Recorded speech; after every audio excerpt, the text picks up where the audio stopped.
আমার এই স্বজনহীন জীবনেও দেশবাসী আমার স্বজন। আল্লাহ আমার একমাত্র ভরসা।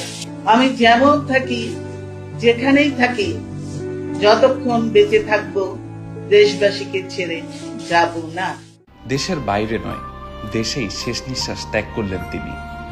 বলা হয়েছিল 2 সন্তান নিয়ে দেশ ছাড়তে, সুযোগ ছিল দেশের বাইরে বিলাসবহুল জীবনের, তবে দেশ ছাড়েননি তিনি। ফ্যাসিবাদী স্বৈরাচারী শেখ হাসিনার নির্যাতন তো ছিলই, ছিলেন গৃহবন্দীও। এক কাপড়েই ছাড়তে হয়েছিল নিজের ঘর। তারা জবরদস্তি ধাক্কা মেরে আমাকে বাড়ি থেকে বের করেছে। সে অবস্থা করেছে, সারাদিন আমি মানুষটা কিছু খেতে পর্যন্ত পারিনি।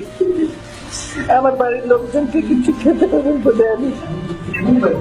তবুও দেশ ছেড়ে যাননি তিনি, দেশের মানুষকে ছেড়ে যাননি। অবশেষে দেশের মাটিতেই ত্যাগ করেছেন শেষ নিঃশ্বাস। জ্ঞান ভিত্তিক সমাজ গড়ে তুলি। আল্লাহ হাফেজ। বাংলাদেশ জিন্দাবাদ।